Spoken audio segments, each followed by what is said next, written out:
ironically, I think in its own way, New Atheism itself began to look a bit religious because arguably it had its high priests, these four horsemen, and their sacred texts, these best-selling books, and science arguably was its object of worship and its savior. You know, they really believed that science and reason could be the savior of humanity.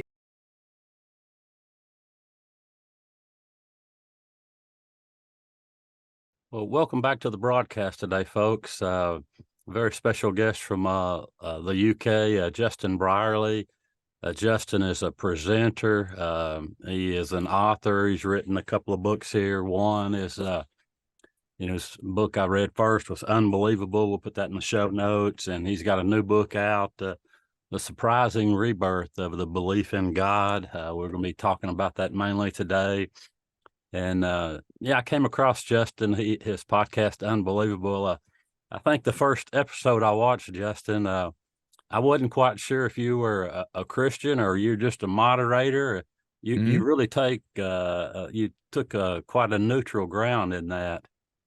Yeah. I guess I was aiming to be a neutral kind of presence on the show because I didn't want to, I suppose, show sides too much, because I was wanting to make this a place where both Christians and atheists felt they could come and have a fair exchange, and equally for the listeners who were becoming quite diverse on the Unbelievable show, I wanted to make sure they felt they were being represented. So I've always taken that as a compliment if someone wasn't quite sure where I stood when they first listened to the show.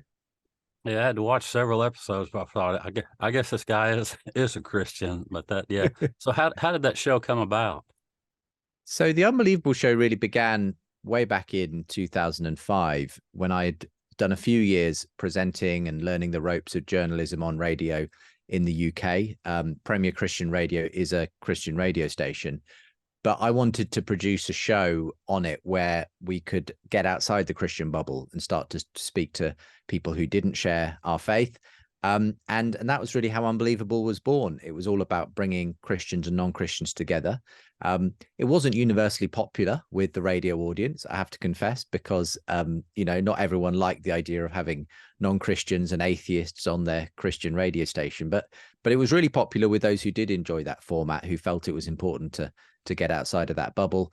And in time, as it became a podcast and later a video show, it really did pick up a lot of people who wanted to engage with this kind of discussion. So that was how it all began. Yeah, that's great. That was 17, 18 years ago. Yeah, it was 17 and a half years ago, nearly 18 years ago now as of this moment. So it's been a long time. And as I say, it wasn't initially a podcast, but we were early adopters of podcasting back in 2007. So that was really where we started to get a lot more of a diverse audience, because a lot of non-Christians, atheists, agnostics started tuning in as well that way. So the book that came out of that, Unbelievable, why after 10 years, I guess now it's 17, 18 years of talking with atheists, I'm still a Christian. Maybe just spend a few minutes talking about that book before we get to your newest book. Well, in the course of hosting these conversations between Christians and non-Christians, I obviously did a lot of learning myself. I guess the word apologetics, the intellectual defense of Christian faith, was a word I wasn't even that familiar with when I began the show, but I certainly was by the time I finished hosting the show, because really what I was doing week in and week out was a form of apologetics, bringing both sides into debate and seeing if Christianity could stand its own ground intellectually. And after about the 10-year mark of doing that, I felt like I'd learned enough to probably make my own case for faith. And that's really why I wrote the book. I felt, having engaged all these conversations between some of the best minds on both sides of the aisle, I think I've sort of decided where I think the chips fall when it comes to the evidence for God and Christianity. So that was my attempt, after 10 years of talking with atheists, why I'm still a Christian. That was the subtitle of the book. And there's not a lot I would change in that, even at the 17, 18 year mark.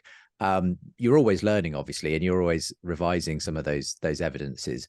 But ultimately, at its core, I found that the Christian story made sense of reality in ways that were more compelling than the atheist story. So I essentially compare and contrast the way that an atheist might try to explain the evidence we see around us versus a Christian.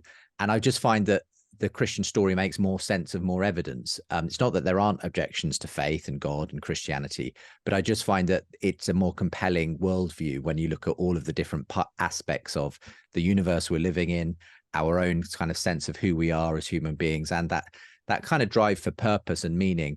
Plus, when you put that together with, I think, a really strong historical case for the origins of Christianity, I think you've got, a really compelling worldview there. I would agree. Your new book, The Surprising Rebirth of Belief in God, and I just kind of want to hang out on that title for just a minute. The rebirth of belief in God. I'm sure some people are thinking, well, Justin, you've missed it here, brother. I'm looking at church attendance, all these different metrics that we use to measure things, and I'm sure they're thinking, I don't see any rebirth or anything of the belief in God. Well, I totally understood that response when I posted my book title to Twitter a couple of months ago, having just got the artwork. A lot of atheists and skeptics came back and said, what surprising rebirth of belief in God? Haven't you seen the statistics? And I totally acknowledge those statistics. We are seeing a decline in church going. In the West, we're seeing a rise in the number of people who think of themselves as non-religious. And I spell that all out in the book itself. But I don't think that tells the whole story. So the surprising rebirth really relates to the fact that I was seeing a real change over the years in the tone of the conversations I was having between believers and non-believers, and really moving from that very new atheist kind of quite abrasive, dogmatic style of non-belief, where God was just dismissed out of hand, religion was just fairy tales, to a much more nuanced understanding from a lot of secular thinkers who were not simply dismissing Christianity or the value of faith, but were actually quite open to it. And in fact, I thought opening the door as well for other people to walk through it again. So I was seeing a big change in the conversations. I'd also seen this new atheist movement really grind to a halt and unravel in all kinds of interesting ways. And at the same time, I was also seeing some really interesting stories coming across adult converts to Christianity. And as I looked at all that and recognized that, what a lot of psychologists call a meaning crisis in our culture has developed, where people are kind of looking for a story to live their lives by, often filling that God-shaped hole with quasi-religious stories from political ideologies and so on. I just put all of that together and felt actually there's something happening here. It's not yet reflected, obviously, in those statistics about, decline in church going in Christianity. But upstream, I felt there was something changing in the atmosphere as these new conversations were happening, as I was seeing these interesting converts. And I was sensing this kind of the West almost becoming ready to engage the true story again. So that's really where the surprising rebirth of belief in God is. It's in some ways a hopeful, optimistic kind of assessment of where we're at. But I do believe there's genuinely been a change going on upstream. And so that's in a sense is what I'm pointing towards, is that we might be just starting to see the tide of faith return again in the West. Yeah. And the subtitle of the book, Why New Atheism Grew Old, Secular Thinkers Are Considering Christianity Again. Maybe just kind of let the viewers know, what is new atheism? What do you mean by that? Well, new atheism was a very anti-religious, dogmatic form of atheism that arose in around the mid-2000s.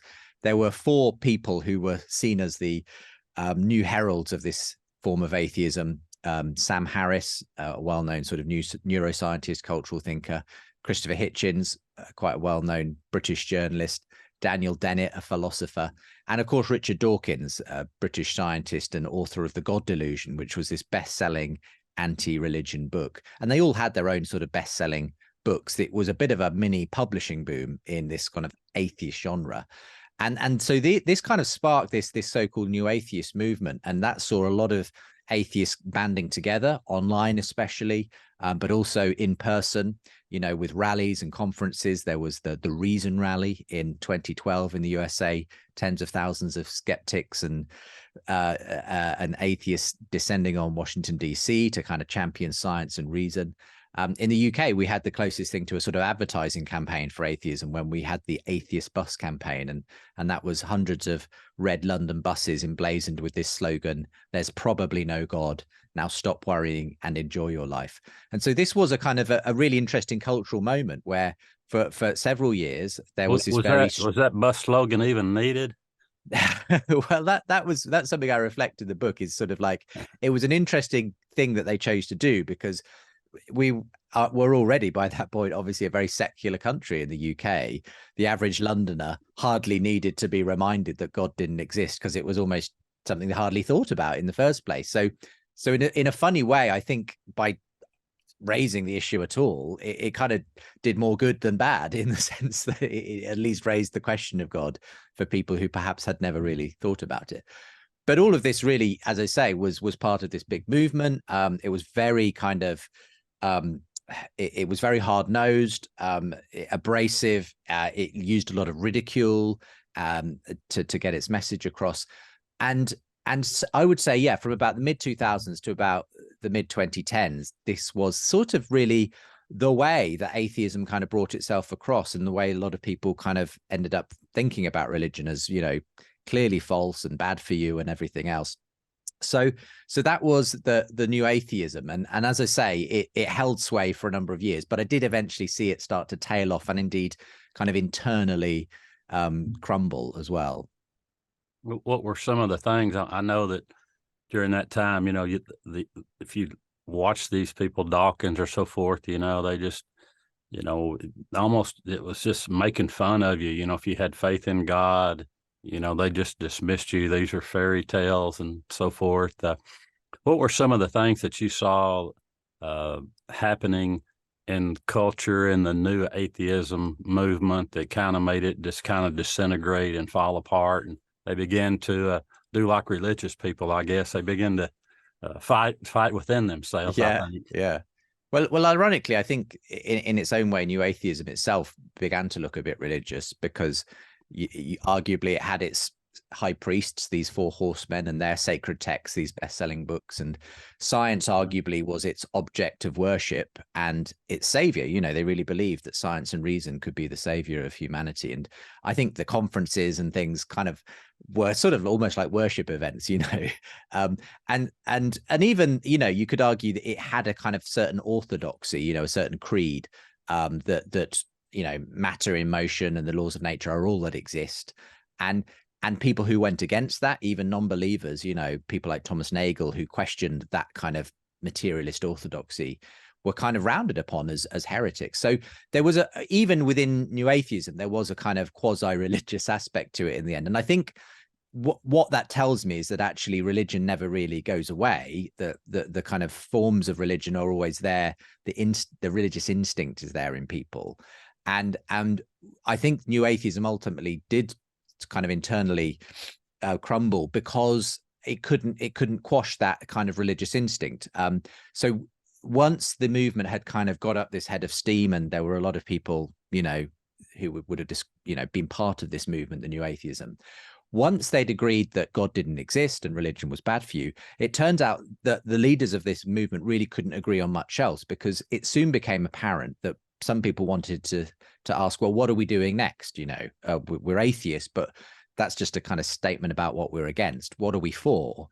And it was really when people started to ask, well, should we be for LGBT rights and feminism and equality and everything else, that the movement started to splinter and fracture, because there was a big sort of bust up over whether the movement was too sort of patriarchal, dominated by these white men. There was a kind of whole controversy about certain leaders of the movement who had been accused of sexual impropriety and so on. There was a particular moment called Elevator Gate, which really split the atheist community, where a young female vlogger called Rebecca Watson, who vlogs as Skeptic, was propositioned at an atheist conference in an elevator by one of the delegates. And she'd only just been speaking on the problem of misogyny and patriarchy in the atheist movement. And when she basically talked about this on her vlog and said, this is the problem with the atheist movement, Richard Dawkins then chimed in and said, basically made fun of the whole thing and said she was completely overreacting. This kind of just set off a whole kind of huge controversy in the atheist movement. And from that moment, people were kind of lining up on different sides and saying, no, we need this movement to be this socially justice oriented movement where we take seriously the concerns of feminists and so on. And others who started to react strongly against that, what you would now call kind of an anti-woke kind of movement within it, where they were strongly against that. They didn't want these politically correct ideologies coming to infect their oasis of free thinking. And so I saw this movement sort of splinter into these different warring factions. And in the end, the kind of the arguments they were having between themselves far outweighed any arguments they were having with Christians, ironically.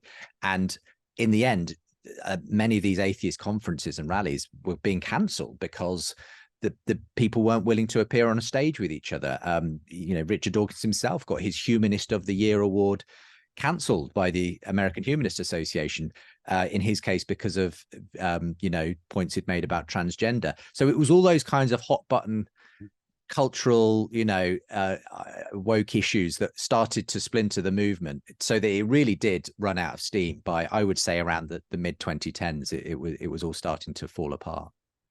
Yeah, I think a lot of those issues not only affected the atheism movement, but they've affected the church as well. Absolutely. Yeah. Well, I think in a way the culture wars kind of drove a train through new atheism, but it's also obviously it's affected every part of our culture. So these are the issues that now people are constantly talking about and obsessed about. And if you go and look at the new atheists, they're no longer really talking about religion per se. They're really all lining up on these culture wars, either kind of very progressive, or very anti-woke. So it's been interesting to see. What that's meant is that it's redrawn some of the conversations and the lines. So some of these new atheists who once were very vehemently anti-Christian, they're now often more on the same page as some Christians who share similar concerns with them about the rise of certain woke ideologies. So I talk in the book about Peter Boghossian, who was a kind of new atheist poster boy. He'd written a book talking about why Christianity is a sort of mental delusion and so on.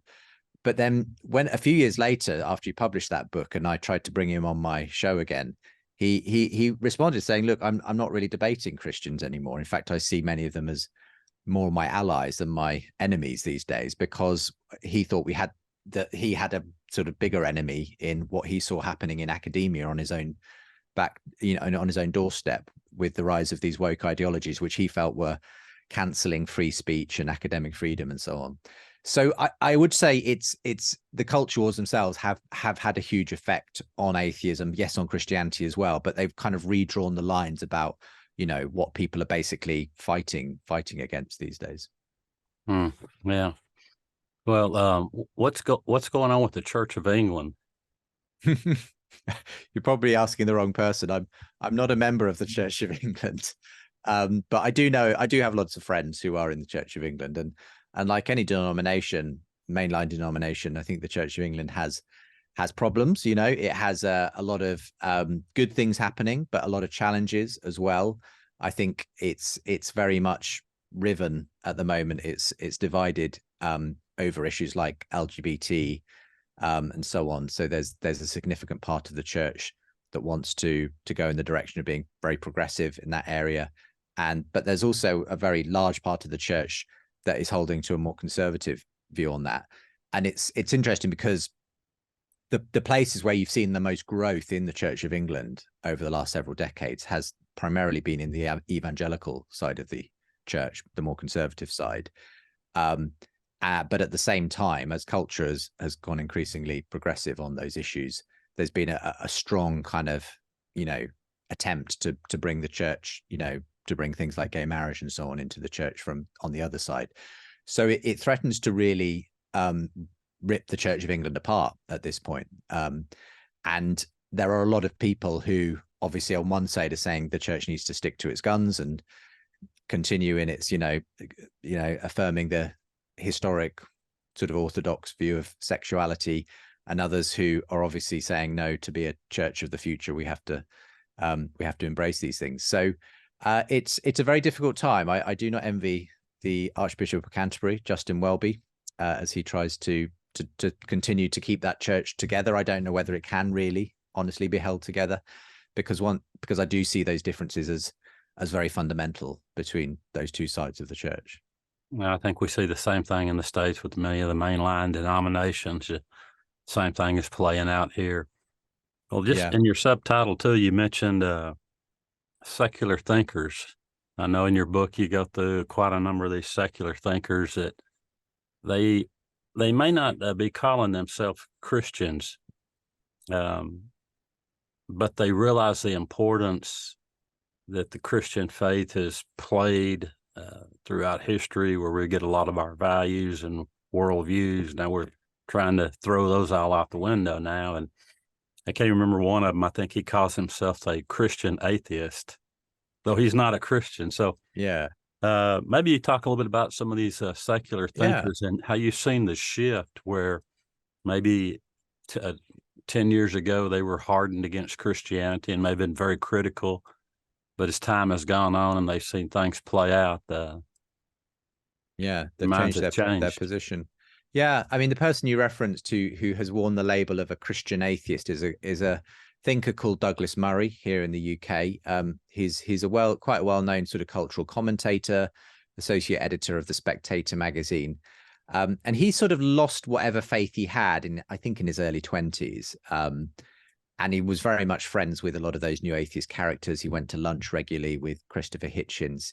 He's an incredibly intelligent, bright, person. In fact, we were contemporaries at Oxford University, but he's gone on to much bigger and, better things than I have. But he's very interesting, Douglas Murray, because in recent years, he's been speaking out more and more about the way he feels that atheism really hasn't addressed the fundamental issues of what it is to be human, really, that it doesn't have enough to say just as a philosophy, really, about life, about our, pain, suffering, joy, hope. And he recognizes that the new atheists simply failed to provide a kind of a positive ethic for living. As he said to me in a conversation I had with him, the idea that morality is self-evident is evidently false, because you'd only have to travel to see how differently people behave, And he came to realize, I think, quite quickly, actually, that his own morality, his own beliefs in human rights and dignity, equality, and so on, didn't come from atheism, didn't come from science. They came from the Christian story. That in every way he is a product. He's been shaped by the Judeo-Christian heritage of the West, and he's very worried about losing that. I think he recognizes that atheism, if secularism kind of just continues and people generally kind of become essentially atheist in their outlook, it kind of leaves a void, because the question is, how do you sustain those values on the basis of just a sort of secular atheistic outlook? His big concern is actually Islam. He sees a huge incoming wave of Muslims into Europe, especially, and he just doesn't think that just a sort of liberal secular outlook really can do really much to kind of give people a vision for life in the way that something like Islam actually can do. But he would much rather live in a Christian country than an Islamic state, if you know what I mean. And to that extent, he's been very interesting talking about how he thinks we need to understand just the value that Christianity has brought to the West, and why we will be in real danger if we lose that. He was also the person who gave me the title for the book, actually, or at least the cover image. I was hosting a conversation between him and New Testament historian N.T. Wright, and we were talking about myth and meaning and sort of living in a post-Christian West and so on. And he referenced that well-known poem by Matthew Arnold, the Victorian poet, that talks about the melancholy, long withdrawing roar of the sea of faith, which 150 years ago, Arnold was recognizing that faith was on the way out with materialism and science and technology coming in. But then Douglas Murray said something interesting. He said, but the thing about the sea of faith is, Justin, it could come back in again. That's the point of tides, And I realized, that's true, actually. There's no reason to think that this is just going to constantly keep going out. In fact, Douglas Murray himself referenced the fact that he'd been quite surprised to see some of his friends and colleagues, in thinking, intelligent people, converting to Christianity. And he said, maybe we're in a moment where that could happen again. Maybe the atmosphere has changed enough for that to. And I was noticing similar stories, as I say, of people, and not just that, but other intellectual thinkers like Murray, who don't think of themselves as Christian, but who were kind of opening up the door for other people to the Christian story again. So that's so he and others have just the people I focus on in the book, to say, look, something's changed here. People are kind of recognizing the value of Christianity again.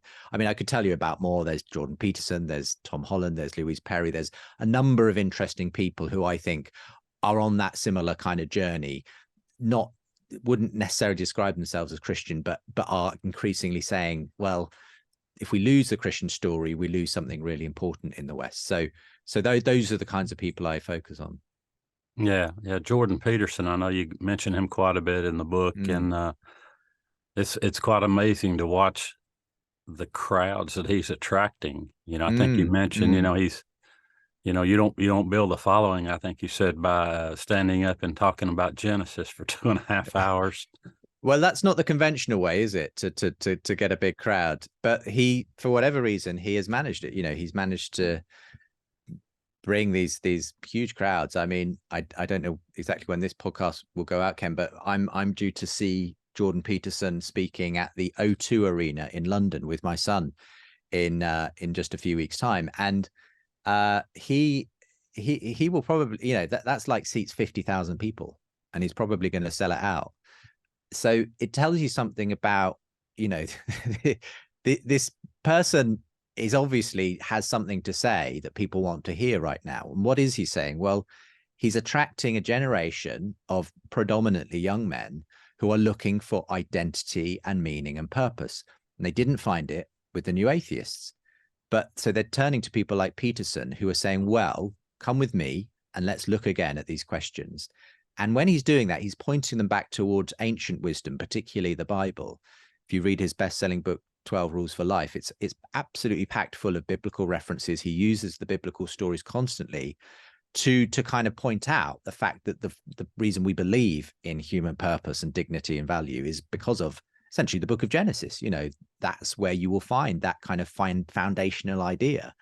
And so he, when I had him on my show a few years ago to debate, can we make sense of life without God, opposite an atheist psychologist, you would have been forgiven for thinking he was like a Christian apologist himself. He defended God quite vigorously, even though he's kind of sketchy himself on whether God actually exists, in the classic sense. So he's another super interesting character who's making a huge impact. And again, I know a lot of people for whom he's been the gateway drug, if you like, to Christianity, people who have actually walked through the door because he kind of gave them intellectual permission to take it seriously again. So I don't think you should underestimate the impact that's having kind of, again, at that upstream level. Yeah. And I know one of the debates you mentioned in your book, I think you call it the empty chair debate, where William Lane Craig, I think you had arranged, or you were part of it maybe, to with Richard Dawkins, and Richard declined, and so y'all just put an empty chair up there where William Lane Craig was. Yeah, that was an interesting moment. This kind of really, I think, goes back to that whole piece about the decline of new atheism, because aside from the fact that it sort of was somewhat internally incoherent, it didn't have a kind of a direction to go once it had agreed God didn't exist.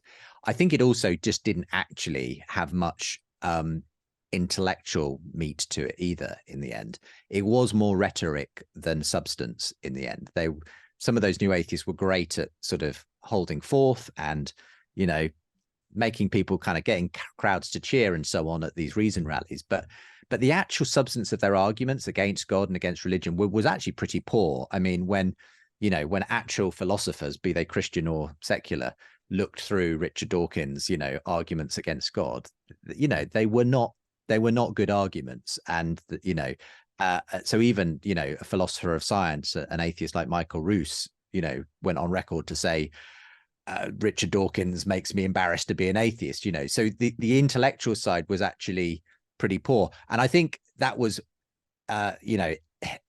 illustrated by this empty chair event. Now, this was quite a fun thing, because I mentioned the atheist bus campaign that happened back in 2009. Well, in 2011, a couple of years later, I was part of a committee who had invited William Lane Craig, a well-known Christian philosopher, to come over for a speaking and debate tour. And we really wanted to put him into a debate with Richard Dawkins, because Dawkins was, one of the best known atheists in the world. He'd made serious arguments against God in his book, but he had consistently refused to debate people like William Lane Craig, some of the more cogent, intellectually serious, advocates for Christianity. He was happy to kind of debate people he knew he could kind of overwhelm, but he hadn't really, accepted any invitations. So we issued an invitation for him to come and debate him at in Oxford, at one of the best known sort of venues in Oxford University, the Sheldonian Theatre. We put this, in the calendar and said, we'd love to have you there. And of course he refused. But we kind of had a bit of fun ourselves in the run up to that evening. We had our own bus campaign in Oxford, which mimicked the atheist bus campaign, but said, there's probably no Dawkins, but come along to the Sheldonian Theatre and find out. And so it was a little bit tongue in cheek, a little bit naughty, but it was just to say, look, if you're going to take this new atheism thing seriously, then let's see whether they've got, intellectually serious arguments. And William Lane Craig, of course, did come for the event, and he did actually have a really substantive discussion with some atheist philosophers in a panel who kind of engaged his ideas. But we did put an empty chair on the stage for Richard Dawkins, because we wanted to say, look, the biggest advocate of atheism in the world refuses to actually engage the best arguments for Christianity. And for me, that empty chair kind of stood for, in the end, the emptiness actually of the New Atheist Project. So it was a memorable, quite sort of evocative way of doing it. And for me, yeah, it was an important thing to put out there. Yeah, it just seems to me the atheist world view just it just doesn't hold. I think as Christians, I think we have the facts, the evidence, the historical evidence, the scriptural evidence. I mean, if we could have proven it false and poked holes in it, believe me, it would have been done by now. But I think we have the facts, and the argument are on our side. And these debates that you're having for 17 years plus, I think are great, because I think it shows the strength of the Christian faith. The purpose. I think, as you said in your book, people are going to be religious. You get rid of God, people are going to, that God-shaped hole, I think Pascal and says. But yeah. I mean, it's not that there are no arguments for atheism. I think there are important arguments, and there I think there are some great people who are very good at supporting and defending atheism.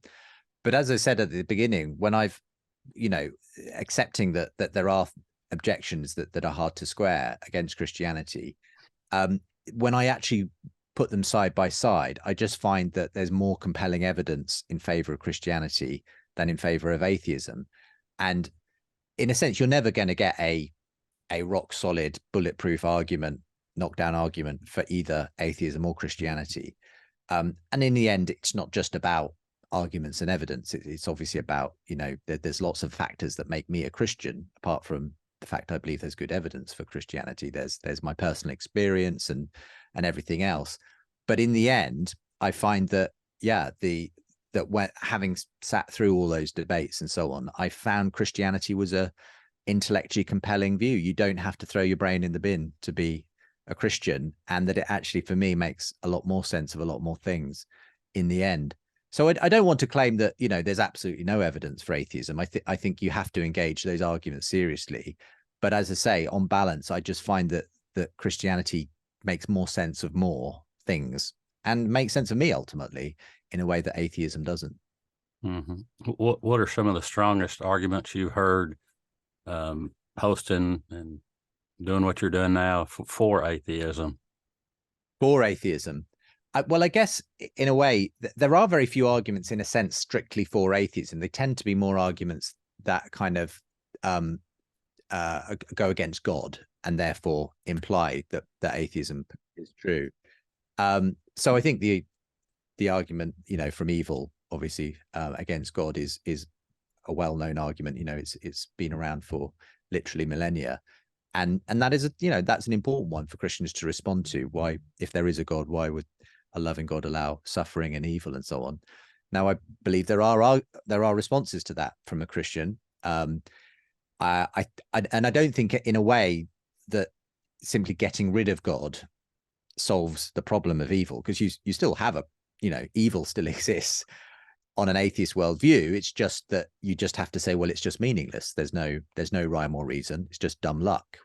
What happens to us.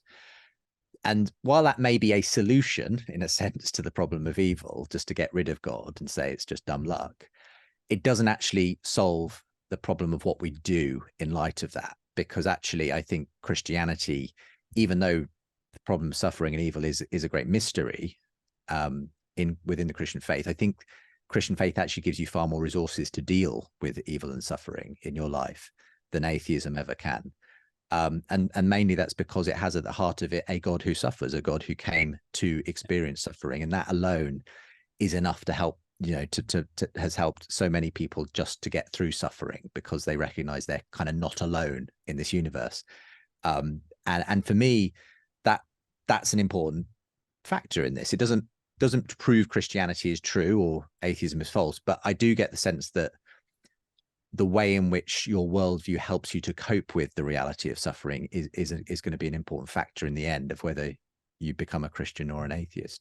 So that would be one area where I think you have to grapple with atheism, the problem of evil and suffering, and maybe one other is the hiddenness of God is often an issue. One of the, I think, more interesting and harder to kind of answer sort of objections from an atheist to God. Why doesn't God simply make it more obvious that he exists? And again, I think there are responses from a Christian perspective, but I can understand. I do sometimes myself ask, especially of some of my atheist friends who seem to be very open, who seem to be looking for and wanting God to sort of, be true in their lives, and yet say, well, I just haven't had any kind of evidence, any kind of experience that would suggest that God exists. Now I can point them towards evidence that I think shows that there's a God, but obviously they may weigh the evidence differently to me for whatever reason. And maybe they just say, well, I just can't believe without having some kind of confirming experience as well alongside that evidence. So those are the kinds of, if you were asking me for arguments against God, those might be the kinds of arguments that I would say are perhaps at the more compelling end of the spectrum. Yeah. It sounds like there a lot of people are, and I think maybe a lot of Christians are. They're looking for that dramatic Damascus Road experience. Yeah. Why can't I have something like Saul or Paul, and where Jesus just appears to me, and I'm blinded for 3 days and I see the light. Yes, exactly. And I sometimes wish, that could happen for some of my atheist friends, but I guess I also trust that God, there are kind of going to be good reasons why God won't always give that kind of evidence to someone. And in the end, I've said this before, but I don't think God's actually that interested in people simply believing in him. In James it says, even the demons believe and tremble. I think God's interested in people coming to know and love and trust him, and simply kind of revealing himself to people, like in a kind of way they can't deny, doesn't necessarily actually produce people who know and love and trust him. It's almost like he could just overwhelm everybody with his existence, but there would almost be, my feeling is that would almost take away some aspect of our ability to choose God in a sense. And I think that is an important part of it, is that that there's a sense in which the journey of learning to know and love and trust God is part of the good of being a Christian, part of the, you know, what it is. So I think it sometimes makes sense that we struggle a bit. We have to kind of do this thing called faith to be able to come to know God, because otherwise I think we're just sort of being kind of forced into it in a way that doesn't necessarily make us want God. It just forces us to believe in God. Yeah, I think of the life of Christ and all of the miracles he performed, cleansing lepers, raising the dead, healing all of the sick, feeding the 5,000, the multitude several times. And yet at the end of it all, you would think, man, if I saw that, man, I'm all in. I'm throwing my fishing nets away. Yeah, I'm following you everywhere. But at the end of it, there was 12 or 11 that were there, 120 in the upper room. So that obviously didn't stick with a lot of people. Yes, and you know, it was Jesus who said, you know, it's a corrupt generation who constantly seek for a sign. I think there's a sense in which people say, you know, just show me, but actually it's you know, we've seen time and again that people can be shown, but it doesn't necessarily transform people, you know, in their hearts, and that's what God's looking for. So yes, blessed are those who believe but have not seen in the end, because there's more to trusting in God than simply seeing, you know, just something that just confirms it for us, you know, in a purely evidential way. Yeah, I'd agree with that. I think people who go through some of they call a lot of different, like dark night of the soul, or different people who have gone through trials, tribulations, illness, cancer, sickness, and so forth, that have maintained their faith. You know, they have a deeper belief in God, you know, a holier attitude toward God than what they had before. Many of them will share with me, you know, Justin, thank God I went through that. Yeah, I wouldn't absolutely. trade it. I wouldn't trade it for anything. Yeah, no, I'd agree, and that takes us back to that question of suffering and evil. That I do know so many people who have been shaped in positive ways in the end, even though it was a very painful thing, by their experiences, and sometimes you do have to go through that to become the person I think God wants us to be in the end. That doesn't make it easy. The Christian journey isn't an easy one, but I believe it is the one which leads to life in all its fullness. So for me, that's not as easy as just saying, "Poof, here I am," or "I'll just solve all your problems." It's about actually learning, as I say, to know and love and trust the God who can bring those things about in your life, even in ways that sometimes feel difficult. Well, tell us a little bit about what you're up to now. I know that you've left the Unbelievable. You've got some new projects. Maybe leave us with, you know, where people can find you if they want to connect with you. What new ventures you're out doing. I know you have the new book, and we'll put that as well as some of the old books in the show notes. So yeah, just leave us with a little bit of info on that.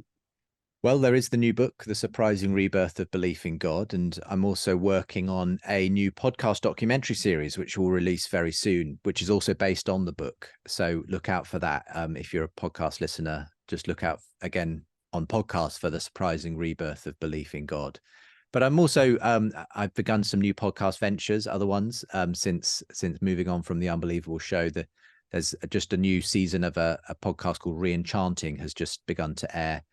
Which is great fun. I record it in London at Lambeth Palace Library. It's a wonderful rooftop view over the Houses of Parliament. We have some fascinating guests looking at how we can re-enchant a secular material world with the Christian vision of life.